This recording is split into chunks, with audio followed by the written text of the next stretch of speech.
In this video, we will delve into intriguing questions from a fresh perspective. What is the root cause of all the widespread problems we face today? Is nature's own structure to blame? Is it the flawed economic structure of the individualistic market system, a legacy of the wild, ignorant, and uncivilized ways of the jungle that still forms the foundation of our social systems? Is human life itself at fault, or is it our ignorance? As we see here, everything is an expansion of the fundamental elements, qualities, and properties. Or, to put it in philosophical terms, the ultimate reality is expanding into the universe. Therefore, the natural structure of nature cannot be wrong. If it were wrong, then movement itself would be impossible, and everything would just keep spinning in circles, never moving forward. So, the origin of both consciousness and inertia is nature's own structure. Nature is naturally balancing itself in both forms. Out of ignorance and lack of knowledge, we are constantly exploiting resources without recycling them. Due to ignorance, our flawed or incomplete systems lead to an imbalance and waste of resources. Lack of awareness causes resource crises, like water scarcity, and surrounds us with problems such as crime and pollution. Therefore, it seems to everyone that nature is failing to maintain a natural balance between inertia and consciousness.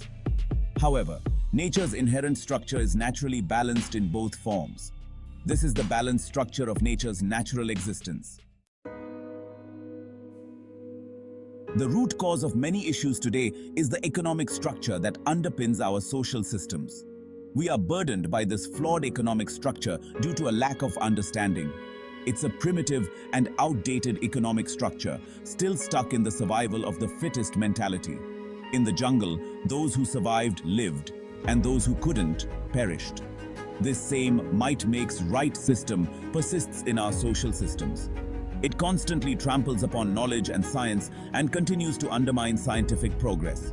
It constantly gives rise to various crimes and pollution. This economic structure fosters an individualistic market system where everyone, whether they are the children of farmers, laborers, businessmen, or even wealthy leaders, all individuals, families, communities, social systems, etc., are constantly dividing resources amongst themselves.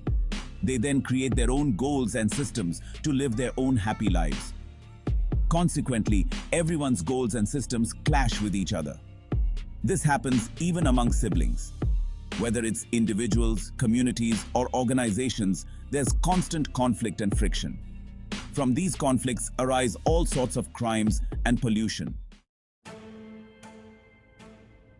Let's delve into this with an example.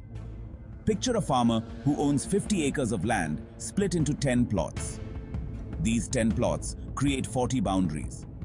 There are ongoing arguments and disputes among the villagers over these boundaries.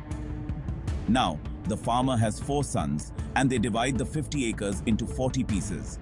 These 40 pieces now have 160 boundaries. Now, there are constant clashes and disputes among brothers, cousins, and in-laws.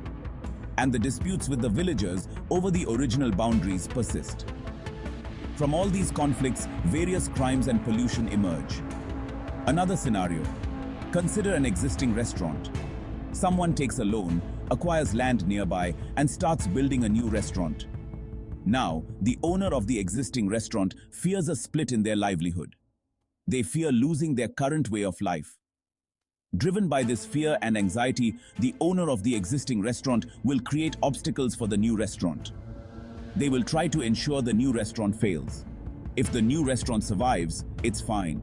Otherwise, they'll have to close down. And the loan they took from the bank will become a non-performing asset, NPA. This is the story of NPAs. It's not the fault of any specific government. Loans become NPAs. For instance, due to lack of demand, 300,000 startups have closed down this year. Each startup typically receives a loan of 15 to 50 lakh rupees. All these loans have become or will become NPAs. No one can do anything about it.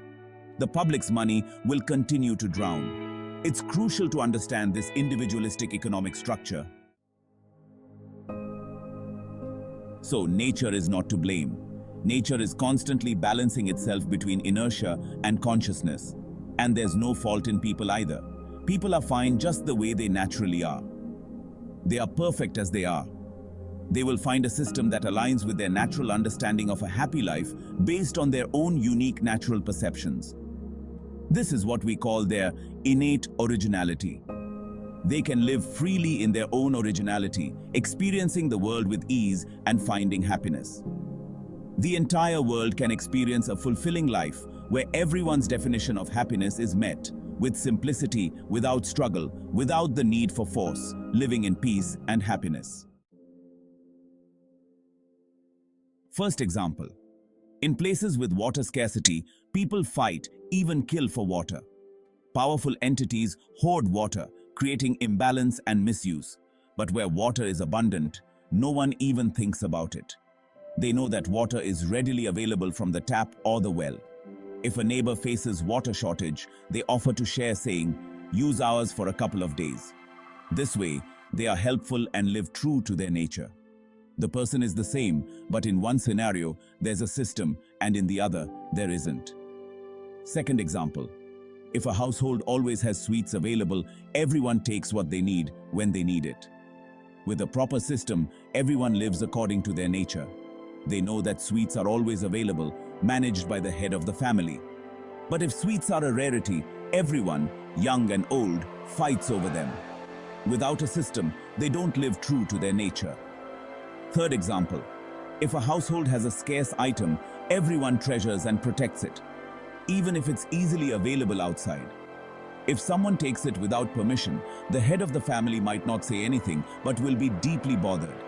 And once that person is gone, the head of the family will reprimand everyone. So friends, the bottom line is that if the system is run properly, the whole world will live according to its true nature. Take any example from anywhere in the world, and you'll find this to be true. Everyone should have the opportunity to learn and understand easily when they have the desire to know something. Similarly, when they want to do something or enjoy something, and when they get tired, they should have a good place to rest. This way, they will live according to their true nature. Whenever they desire any kind of relationship, sports, or entertainment, there should be easy arrangements for it. This way, they will live according to their true nature.